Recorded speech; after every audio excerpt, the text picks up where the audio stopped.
ಈ ಗಾಡಿ ನಮಗೆ ಡ್ಯೂಯಲ್ ಸ್ಪೀಡ್ PTO ಸಿಗುತ್ತೆ 540 ಮತ್ತು 1000 RPM. ನಾವು ಯಾವುದೇ ಗಾಡಿ ಓಡಿಸ್ತಿದ್ರು ಅದ್ರ ಪವರು ನಮಗೆ ಫೀಲ್ ಆಗ್ತಿರ್ಬೇಕು ಓಡಿಸ್ಬೇಕಾದ್ರೆ. ಅದೇ ಇದರಲ್ಲಿ ಆ ಫೀಲು ಸ್ವಲ್ಪ ಕಡಿಮೆನೇ ಇದೆ. ಇಲ್ಲಿ ಆಕ್ಸಲ್ ಇದೆಯಲ್ಲ, ಇದರಿಂದಲೇ ಪ್ರಾಬ್ಲಮ್. ಏನಂತಂದ್ರೆ ಈಗ ಅಟ್ಲು ಗದ್ದೆ ಏನಾದ್ರು ಹೊಡಿಬೇಕಾದ್ರೆ ಏನಾರ ಹುಲ್ಲು ಮತ್ತು ಹುಲ್ಲೆಲ್ಲ ಕಟ್ಕೊಳುತ್ತೆ ಅಂತ. ಮತ್ತು ಯಾವುದೂ ಕವರ್ ಇಲ್ಲ. ಈಗ ಬದಾಗಿದ ಹಚ್ಚಿ ಇಳಿಸಿದಾಗ ಏನಾದರೂ ಕಲ್ಲೇನಾರು ಹೊಡೆದ್ರೆ ಏನೋ ಪ್ರಾಬ್ಲಮ್ ಆಗುತ್ತೆ ಅದಕ್ಕೆ ಅಂತ ಹೇಳ್ತಿದ್ದಾರೆ ಇವರು. ಇಲ್ಲಿ ಎಸ್ಕಾಟ್ ಲೋಗೋ ಇದೆ. ಈ ಗಾಡಿ ಗೇರ್ ಸಿಸ್ಟಮ್ ಬಗ್ಗೆ ಮಾತಾಡಕ್ಕೆ ಬಂದರೆ ಈ ಗಾಡಿ ನಮಗೆ fully constant mesh gear box ಸಿಗುತ್ತೆ. 10 ಸ್ಪೀಡ್ ಗೇರ್ ಬಾಕ್ಸು. ಇವತ್ತು ನಮ್ಮ ಮುಂದೆ ಇರೋದು ಪವರ್ ಟ್ರ್ಯಾಕ್ನ ಯೂರೋ 30 4x4 ಮಿನಿ ಟ್ರ್ಯಾಕ್ಟರು. ಈ ಟ್ರ್ಯಾಕ್ಟರಲ್ಲಿ ನಮಗೆ ಡ್ಯೂಯಲ್ ಆಕ್ಟಿಂಗ್ ಪವರ್ ಸ್ಟೇರಿಂಗ್ ಸಿಗುತ್ತೆ. ಈ ಗಾಡಿ ಫ್ರಂಟ್ ಲುಕ್ ಬಗ್ಗೆ ಮಾತಾಡಕ್ಕೆ ಬಂದರೆ ಮುಂದ್ಗಡೆ 2 ಹ್ಯಾಲೋಜನ್ ಮೌಂಟೆಡ್ ಹೆಡ್ ಲ್ಯಾಂಪ್ ಇದೆ. ಮಧ್ಯದಲ್ಲಿ ಯೂರೋ ಅಂತ ಬರೆದಿದ್ದಾರೆ. ಇಲ್ಲಿ ಎಸ್ಕಾಟ್ ಲೋಗೋ ಇದೆ. ಈ ಗಾಡಿಲಿ ನಮಗೆ ಐಟಾರ್ಕ್ 2 ಸಿಲಿಂಡರ್ ಸಿಗುತ್ತೆ. 3 ಸಿಲಿಂಡರ್ ಪ್ರೊಡ್ಯೂಸ್ ಮಾಡೋ ಪವರ್ನ ಇದು 2 ಸಿಲಿಂಡರ್ ಪ್ರೊಡ್ಯೂಸ್ ಮಾಡುತ್ತೆ. ಈ ಗಾಡಿಲಿ ನಮಗೆ ಡ್ರೈ ಏರ್ ಫಿಲ್ಟರ್ ಸಿಗುತ್ತೆ. ಡ್ರೈ ಏರ್ ಫಿಲ್ಟರ್ ಸಿಗೋದ್ರಿಂದ ಗಾಡಿ ಪಿಕಪ್ಪು ಚೆನ್ನಾಗೇ ಇರುತ್ತೆ. ಇದು ಕೂಲೆಂಟ್ ಕಂಟೈನರು, ಕೂಲೆಂಟ್ನ ಮೇಂಟೈನ್ ಮಾಡಿದ್ದಾರೆ. ಈ ಗಾಡೀಲಿ ಬ್ಯಾಟ್ರಿ ಪೊಸಿಷನ್ನು ಫ್ರಂಟಲ್ಲೇ ಇದೆ. ಮತ್ತು ಟ್ರೈಲರ್ ಹೇಳಿತ್ತೆ ಗಾಡಿ ಬಗ್ಗೆ ಏನು ತೊಂದರೆ ಇಲ್ಲ. 5 ನೇಗ್ಲು ಉಕ್ಕಿ ಚೆನ್ನಾಗಿ ಹೋಗುತ್ತೆ. ಇನ್ನೇನು ಕಂಪ್ಲೇಂಟ್ ಏನಿಲ್ಲ. ಮೈಲೇಜ್ ಎಷ್ಟು ಕೊಡುತ್ತೆ? ಮೈಲೇಜು ಪರವಾಗಿಲ್ಲ ಮಗ, ಒಂದು 1 ಲೀಟ್ರ್ ಇದಕ್ಕೆ ಎತ್ತಾನುತ್ತೆ ರೋಟ್ರಿಗೆ. ಹಾಂ, ಇದು ಉಕ್ಕೆ ಹೊಡೆಯೋದಾದ್ರೆ 5 ನೇಗ್ಲು ಹೊಡೆಯೋದಾದ್ರೆ 5 ನೇಗ್ಲು ಉಕ್ಕೆ 2.5 ಲೀಟ್ರ್ ಕುಡಿಯುತ್ತೆ. ಪ್ರಾಬ್ಲಮ್ ಏನಿಲ್ವಾ? ಪ್ರಾಬ್ಲಮ್ ಏನಿಲ್ಲ. ಇದು ಒಂದು ಇದ್ರದ್ದೇ ಪ್ರಾಬ್ಲಮ್ಮು. ಏನು 4x4 ಹಿಂದ್ಗಡೆ ಇದು ರೊಟೇಟ್ ಆಗುತ್ತೆ, ಆಕ್ಸೆಲ್ಲು ತಿರುಗುತ್ತಲ್ಲ ಅದು. ಹಾಂ.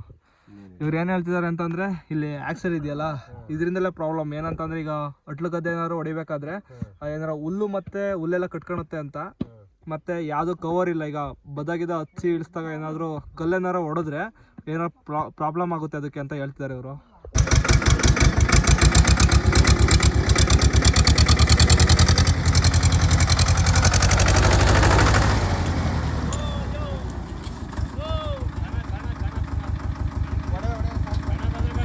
ಈ ಪವರ್ ಟ್ರ್ಯಾಕ್ ಅನ್ನೋ ಟ್ರ್ಯಾಕ್ಟರ್ಸ್ನ ಎಸ್ಕಾಟ್ ಅವರು ಮ್ಯಾನುಫ್ಯಾಕ್ಚರ್ ಮಾಡೋದು. ಎಸ್ಕಾಟ್ ಅಂಡರಲ್ಲಿ ಪವರ್ ಟ್ರ್ಯಾಕು, ಫಾರ್ಮ್ ಟ್ರ್ಯಾಕು ಮತ್ತು ಡಿಜಿ ಟ್ರ್ಯಾಕ್ ಅನ್ನೋ ಟ್ರ್ಯಾಕ್ಟರ್ಸು ಮ್ಯಾನುಫ್ಯಾಕ್ಚರ್ ಆಗುತ್ತೆ. ಮತ್ತು ಇದರಲ್ಲಿ ಜಾಸ್ತಿ ಎಸ್ಕಾಟ್ಸ್ ಅಲ್ಲಿ ಸೇಲ್ ಆಗೋದೇ ಕ್ರೇನ್ಸು. ನೀವು ಆಲ್ಮೋಸ್ಟ್ ಅಲ್ಲೆಲ್ಲ ಕ್ರೇನ್ ನೋಡಿರ್ಬೋದು. ಎಸ್ಕಾಟ್ ಕಂಪ್ನಿಯಲ್ಲೇ ಮ್ಯಾನುಫ್ಯಾಕ್ಚರ್ ಆಗೋದು ಕ್ರೇನ್ಸ್ ಎಲ್ಲ. ನಾವು ಯಾವುದೇ ಗಾಡಿನ ವೀಡಿಯೋ ಮಾಡೋಕೆ ಹೋದಾಗ ಗಾಡಿ ಚೆನ್ನಾಗಿರುತ್ತೋ ಬಿಡುತ್ತೋ ಸೆಕೆಂಡ್ರಿ ಅದು. ನಾವು ಗಾಡಿ ಬಗ್ಗೆ ವೀಡಿಯೋ ಮಾಡಿದಾಗ ಅದು ಸ್ಯಾಟಿಸ್ಫ್ಯಾಕ್ಷನ್ ಇರಬೇಕು. ಈ ವಿಡಿಯೋ ಮಾಡಿದ ಮೇಲೆ ನನಗೆ ಆ ಸ್ಯಾಟಿಸ್ಫ್ಯಾಕ್ಷನೇ ಇಲ್ಲ ಚೆನ್ನಾಗಿ ಮಾಡಿದ್ದೀನಿ ಅಂತ. ಇದು ನೋಡಿ, ಇದು ಫುಲ್ಲು ಸಿಸ್ಟಮ್ಮು ಆಫ್ ಮಾಡೋಕ್ಕೆ. ಹೇಳಿ ಜೋರ ಹೇಳಿ.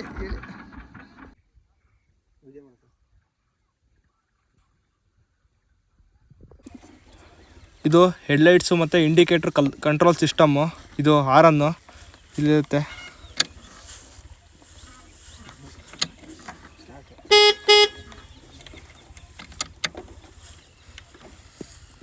ಈ ಗಾಡಿ ಫ್ರಂಟಲ್ಲಿ ಇನ್ನೊಂದು ಸ್ವಲ್ಪ ಸ್ಪೇಷಸ್ ಆಗಿದ್ರೆ ಚೆನ್ನಾಗಿರ್ತಿತ್ತು ಅನಿಸುತ್ತೆ. ಈಗ ಹತ್ಬೇಕಾದ್ರೆ ಸ್ವಲ್ಪ ಹಿಂಸೆ ಅನಿಸುತ್ತೆ. ಇದು ಹ್ಯಾಂಡ್ ಬ್ರೇಕು ನ್ಯೂ ಐಲ್ಯಾಂಡ್ ಗಾಡೀಲಿ ಇರೋ ಥರ ಹ್ಯಾಂಡ್ ಬ್ರೇಕ್ ಇದೆ ಇದರಲ್ಲಿ. ನಾವು ಯಾವುದೇ ಗಾಡಿ ಓಡಿಸ್ಬೇಕಾದ್ರೂ ಆ ಗಾಡಿ ಪವರ್ ನಮಗೆ ಫೀಲ್ ಆಗ್ತಿರ್ಬೇಕು. ಆ ಪವರ್ ಫೀಲು ಈ ಗಾಡಿ ಸ್ವಲ್ಪ ಕಡಿಮೆನೇ ಇದೆ. ಮತ್ತು ಈ ಗಾಡಿ ಸೌಂಡ್ ಸ್ವಲ್ಪ ಖರಾಬಾಗಿದೆ. ಟಿಲ್ಲರ್ ಸೌಂಡ್ ಬಂದಂಗೆ ಬರುತ್ತೆ ಈ ಗಾಡಿ ಯಾವ ಕೆಲಸಕ್ಕೆ ಸಜೆಸ್ಟ್ ಮಾಡ್ಬೋದು ಅಂದರೆ ರೋಟಾವೇಟರ್ ಹೊಡೆಯೋಕ್ಕೆ ಪರವಾಗಿಲ್ಲ ಅಂತ ಹೇಳ್ಬೋದು. ಯಾಕೆಂದರೆ ಇದರಲ್ಲಿ ಸಿಗೋದು ಡ್ಯೂಯಲ್ PTO ಆಪ್ಷನ್ನು. ಒಂದು 540 ಮತ್ತು 1000 ರೋಟಾವೇಟರ್ಗೆ 7 ಮಾಡಿಸ್ದಂಗೆ ಇರುತ್ತೆ ಗಾಡಿ. ಈ ಗಾಡಿ ನಮಗೆ ಡ್ಯೂಯಲ್ ಸ್ಪೀಡ್ PTO ಸಿಗುತ್ತೆ 540 ಮತ್ತು 1000 RPM. ಇದು PTO ಲಿವರು. ಮೇಲ್ಗಡೆ ಮಾಡಿದ್ರೆ 540 ಮತ್ತು ಕೆಳಗಡೆ ಇದು ಮಾಡಿದ್ರೆ 1000. ಇಲ್ಲಿ ಎಸ್ಲಿಟ್ರ್ ಪೆಡಲ್ಲು ಲೆಗ್ ರೂಮಿಂದ ಹೊರಗಡೆನೇ ಬರುತ್ತೆ.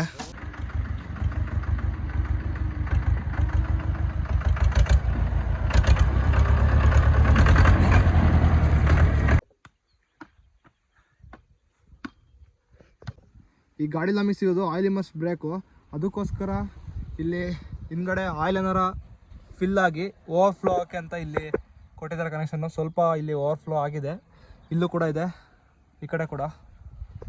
ಇಲ್ಲಿ ಟ್ರೇಲರ್ನ ಜಾಯಿಂಟ್ ಮಾಡೋಕ್ಕೆ 2 ಇನ್ಲೆಟ್ನ ಕೊಟ್ಟಿದ್ದಾರೆ. ಯಾಕೆ ಅಂತ ಅಂದರೆ ಈಗ ಕೆಳಗಡೆ ಇರೋದು ಏನಕ್ಕೆ ಯೂಸ್ ಆಗುತ್ತೆ ಅಂತಂದರೆ ಅದರ ಮಷಿನರೀಸು ಮತ್ತು ಈಗ ಜೋಳ ಹೊಡೆಯೋ ಮಿಷಿನ್ನ ಅಟ್ಯಾಚ್ ಮಾಡಿದ್ರೆ ಈಗ ನಮಗೆ PTO ರನ್ ಆಗೋಕ್ಕೆ ಆ್ಯಕ್ಸಲ್ ಕೂಡ ಬೇಕು. ಅದಕ್ಕೋಸ್ಕರ ಎರಡನ್ನೂ ಸೇಮ್ ಟೈಮಲ್ಲಿ ಕನೆಕ್ಟ್ ಮಾಡೋಕ್ಕೋಸ್ಕರ ಈ ಥರ ಸಿಸ್ಟಮ್ನ ಕೊಟ್ಟಿದ್ದಾರೆ. ಇದು ರೊಟೇಟಿಂಗ್ PTO ಆ್ಯಕ್ಸಲ್ಲು.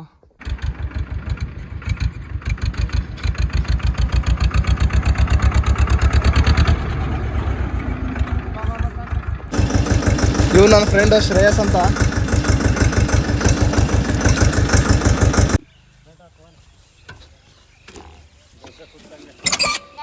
ಈ ಗಾಡಿಲಿ ಸಸ್ಪೆನ್ಷನ್ ಚೆನ್ನಾಗಿದೆ, ಸ್ಟೇರಿಂಗು ಹೈಕಲ್ ಚೆನ್ನಾಗೇ ಇದೆ. ಮತ್ತು ಈ ಗಾಡಿ ಕ್ಲಚ್ ಬಗ್ಗೆ ಮಾತಾಡೋಕ್ಕೆ ಬಂದರೆ ಈ ಗಾಡೀಲಿ ನಮಗೆ ಸಿಂಗಲ್ ಕ್ಲಚ್ ಬರುತ್ತೆ. ಇಲ್ಲಿ RPM ಮೀಟ್ರ್ ಇದೆ. ಇದು ಫ್ಯೂಯಲ್ ಗೇಜು, ಇದು ಟೆಂಪ್ರೇಚರ್ ಗೇಜು. ಇಲ್ಲಿ ಡಿಜಿಟಲ್ ಅವರ್ಸ್ ತೋರಿಸುತ್ತೆ ಟ್ಯಾಕ್ಟ್ರಿ ಎಷ್ಟು ಗಂಟೆ ಓಡಿದೆ ಅಂತ. ಇದು ಹೈಡ್ರಾಲಿಕ್ ಪಂಪು. ಈ ಗಾಡಿ ಲಿಫ್ಟಿಂಗ್ ಕೆಪಾಸಿಟಿ ಬಗ್ಗೆ ಮಾತಾಡೋಕ್ಕೆ ಬಂದರೆ ಈ ಗಾಡಿ 1000 kg ತನಕ ಲಿಫ್ಟ್ ಮಾಡುತ್ತೆ. ಮತ್ತು ಇಲ್ಲಿಂದ ಏರ್ ಇಂಟೇಕು ಇಂಜಿನ್ಗೆ ಡೈರೆಕ್ಟಾಗಿ ಇಲ್ಲಿದೆ. ಏರ್ ಏನಕ್ಕೆ ಇಂಜಿನ್ಗೆ ಇಂಟೇಕ್ ಇರುತ್ತೆ ಅಂತಂದರೆ ಕಂಬಷನ್ನು ಚೆನ್ನಾಗಿ ಆಗಲಿ ಅಂತ. ಇದು 4 ವೀಲ್ ಡ್ರೈವ್ ಮತ್ತು 2 ವೀಲ್ ಡ್ರೈವ್ ಕನ್ವರ್ಟರು. ಇಲ್ಲಿ ನೋಡಿ, ಪುಲ್ ಮಾಡಿದ್ರೆ 2 ವೀಲ್ ಡ್ರೈವು, ಪುಷ್ ಮಾಡಿದ್ರೆ 4 ವೀಲ್ ಡ್ರೈವು. ಈಗ 2 ವೀಲ್ ಡ್ರೈವಲ್ಲೇ ಇದೆ. ಈಗ ಕೆಳಗಡೆ ಪುಷ್ ಮಾಡಿದ್ರೆ 4 ವೀಲ್ ಡ್ರೈವ್ ಆಗುತ್ತೆ. ಈ ಗಾಡಿ ಟೈರ್ ಬಗ್ಗೆ ಮಾತಾಡೋಕ್ಕೆ ಬಂದರೆ ಈ ಗಾಡಿ ನಮಗೆ 11.2 24 ಸೆಕ್ಷನ್ ಟೈರ್ ಸಿಗುತ್ತೆ ರಿಯರ್ ವೀಲು. ಮತ್ತು ಫ್ರಂಟ್ ವೀಲ್ ಬಗ್ಗೆ ಮಾತಾಡೋಕ್ಕೆ ಬಂದರೆ 6x11 ಸೆಕ್ಷನ್ ಟೈರ್ ಸಿಗುತ್ತೆ ಫ್ರಂಟ್ ವೀಲು. ಈ ಗಾಡೀಲಿ ಕುಬಾಟ ಕೊಡೋ ಥರ ಟೈರ್ ಕೊಟ್ಟಿದ್ದಾರೆ. ಮುಂದ್ಗಡೆ ಫುಲ್ ಸಣ್ಣದು, ಇನ್ನೂ ಸ್ವಲ್ಪ ದೊಡ್ಡ ಕೊಟ್ಟಿದ್ರೆ ಚೆನ್ನಾಗಿರೋದು ಅನಿಸುತ್ತೆ. ಈ ಗಾಡೀಲಿ ನಮಗೆ ಸಿಗೋದು ಆಯಿಲ್ ಇಮರ್ಸ್ಡ್ ಬ್ರೇಕು.